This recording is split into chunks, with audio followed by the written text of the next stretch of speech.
аф на танҳо санади ҳуқуқӣ, балки таҷассуми иродаи сиёсӣ, инсондӯстӣ ва башардӯстонаи давлат ва ҳукумати ҷумҳурии Тоҷикистон мебошад. қабули қонуни ҷумҳурии Тоҷикистон дар бораи аф, татбиқи боз як иқдоми башардӯстонаи президенти ҷумҳурии Тоҷикистон, пешвои миллат муҳтарам Эмомалӣ Раҳмон барои шаҳрвандони мамлакат мебошад. хиради азалӣ, сиёсати инсондӯстона ва андешаи бузурги миллатсозии пешвои маҳбуби миллат имкон фароҳам овард, ки ин қонун ба 18038 нафар маҳбус татбиқ гардида, ҳазорон нафари онҳо ба ҳаёти орому осоиштаи худ баргарданд.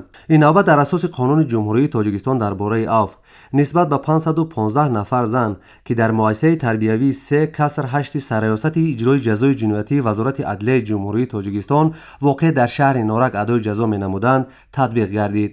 محترم پرزیدنت کشور امامعلی رحمان با استفاده از صلاحیت کنستیتوسیونی خود بارها با راه از ادای جزا آزاد نمودن و محکوم شدگان امکانیت دادند که اصلاح شده راه راست را پیشه نمایند و زندگی آرام و آسوده و کارهای سازنده مشغول شده امکانیت و نعمت‌های دوران استقلالیت را قدردانی نمایند.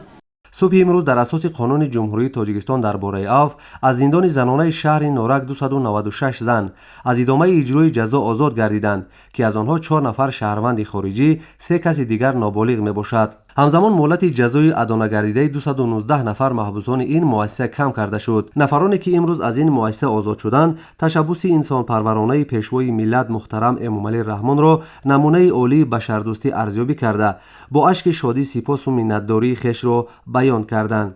اولین درجه من منتداری خود را با اساسگذار صلح و وحدت ملی پیشوای ملت پرزیدنت جمهوری تاجیکستان محترم امامعلی رحمان میرسانم.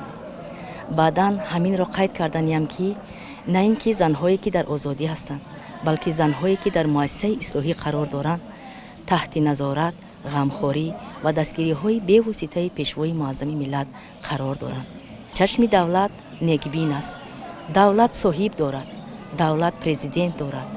دولت پیشوای مهربان و غمخوار و بخشنده مردم خود را دارد. اشک شادی استقبال گرم نزدیکان از آزادی محبوسان عفو شده نشان می‌دهد که مردم این روز نیک را به صبرانه منتظر بودند.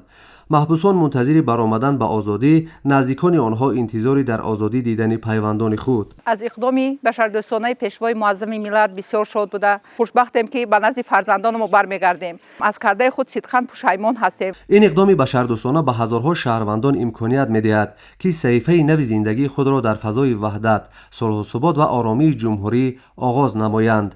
ما منتداری خود را با سازگزار صلح و وحدت ملی پیشوای معظم ملت محترم امامعلی رحمان بیان کرده گفتنیم که ای شاه عادل، تا دنیا هست زنده و جاوید مانند.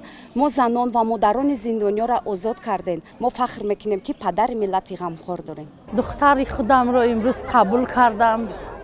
به نهایت خرسندیم. تشکر میگیم از جنابمان که ما را همه خیلی خرسندمان کرد.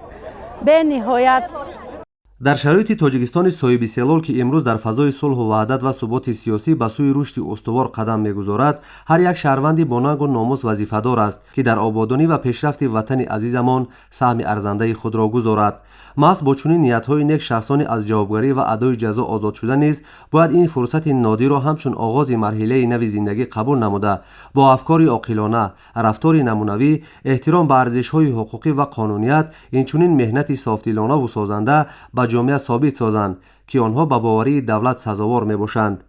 از اقدام نوبتی بشردوستانه پیشوای معظم ملت پرزیدنت جمهوری تاجیکستان محترم امامعلی رحمان که با روحیه انسان دوستی و غمخواری نسبت به شهروندان راه اندازی گردید، صمیمانه اظهار منتداری می نمایم.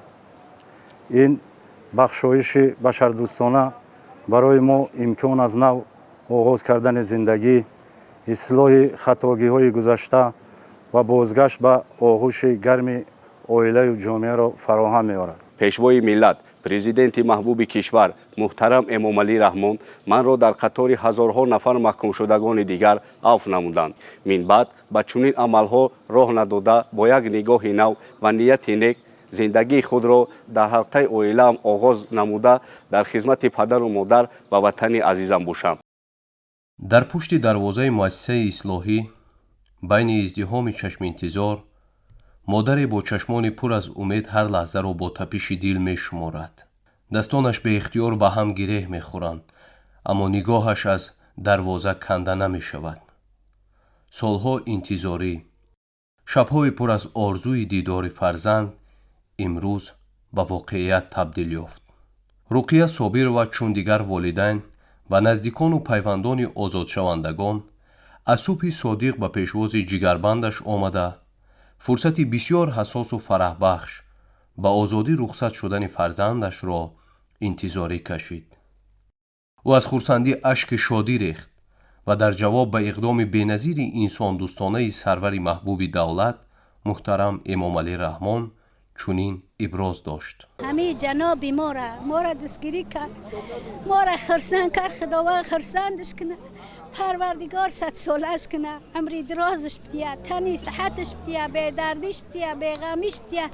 ای کلی آفتا و بلاها و بیمارا و مشکلا و غما و دردان نگهدارش باشه، همیشه سربلند باشه. ما را خرسند که از پروردگار همیشه خرسندش کنه، دولت ما تنجی و امانی باشه و همه خلقی که و همه بچه و همه مادری را که خرسند که پروردگار کریم همیشه نگهدارش باشه، همیشه خرسند باشه و در تار سر ما باشه و فقط دولت ما سری و پری و خرسندی باشه و هیچ غم و درد و بالای دولت ما و بالای پاچای ما نیوره. امیتش من مادرم، من هیچی شب خواب نیستم برای بچه. شب تا بامداد و دارم در حق پاچا دعا مینم. ای خدا میگم همه امامعلی ما را 100 ساله کنه که ما را خرسند کرده است. ба монанди ин модари мушфиқ садҳо нафар падару модар ва наздикону пайвандон ба пешвози азизони худ ба муассисаи ислоҳии 3-6 ноҳияи Ёвон омада ташаббуси навбатии пешвои муаззами миллат муҳтарам Эмомалӣ Раҳмон, авфи онҳое ки дар муассисаҳои ислоҳӣ адои ҷазо мекарданд, намунаи барҷастаи башардӯстӣ ва хизмати софдилона бар халқу ватан арзёбӣ намуданд. дар заминаи қабули қонуни ҷумҳурии Тоҷикистон дар бораи авф имсол аз муассисаи ислоҳии 3-6 ноҳияи Ёвон 1147 нафар ба озодӣ рухсат шуда ба назди оила ва наздикону пайвандон баргаштанд. имрӯз яке аз рӯзҳои шодиву бошгоҳи хурсандӣ барои озодшудагони муассиса ва хурсандии аҳли оила падару модар мебошад ки бо ташаббус ва сиёсати башардӯстонаи президенти ҷумҳурии Тоҷикистон муҳтарам Эмомалӣ Раҳмон мебошад ки имрӯз гуноҳҳои моро бахшиданд ва дубора ба ҳаёти нав, ба ҷамъият ва ба назди оила равон карданд. Саймуҳаммад Каримов ин рӯзро солҳо интизор буд. ба гуфтаи ӯ ин иқдоми инсондӯстонаи пешвои миллат муҳтарам Эмомалӣ Раҳмон барои садҳо хонавода шодиву умеди тоза бахшид.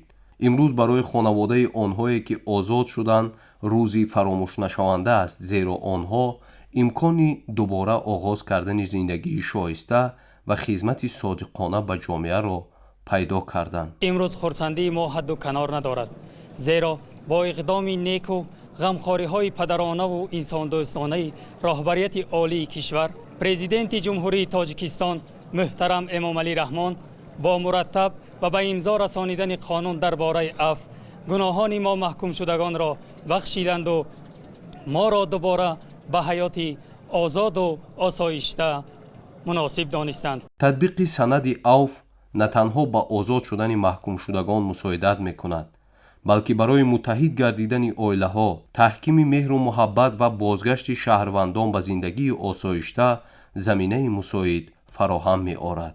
имрӯз барои ман рӯзи нав аст. шукр мегӯям ки ин лаҳза насибам гашт. аз иқдоми башардӯстонаи пешвои миллат самимона сипосгузорам. ин авф на танҳо фарзанди маро ба оғӯши оила баргардонд, балки умедро ба қалби мо дубора зинда кард, мегӯяд ин модар бо садои пур аз эҳсос. чунин ҳадияе ба мо кард ки ягон инсонияти рӯи замин ин ҳадияро ба мо карда наметонид. дар телефон шеър навистам, роӣ кардагим, ҳозир ҳам хел як дона бача дорам, як дона ҳак бачаамон озод шид. худо илоҳира умри ҷовидона бина, парвардигор ба ҳама муроду мақсадош бирасонаш. мо беҳад миннатдорем муҳтарам ҷаноби олӣ. ин лаҳзаҳо танҳо саргузашти як оила нестанд. онҳо таҷассумгари арзишҳои инсондӯстӣ, бахшоиш ва меҳрубонӣ мебошанд. авф ба садҳо нафар имкони ислоҳи хатоҳои гузашта, бозгашт ба назди пайвандон ва оғози зиндагии навро фароҳам овард. дар пушти ҳар дари бозшуда қиссаи як модар, як падар, як фарзанд ва як оилаи чашминтизор пинҳон аст ки имрӯз дубора лаззати шодии зиндагиро эҳсос мекунад.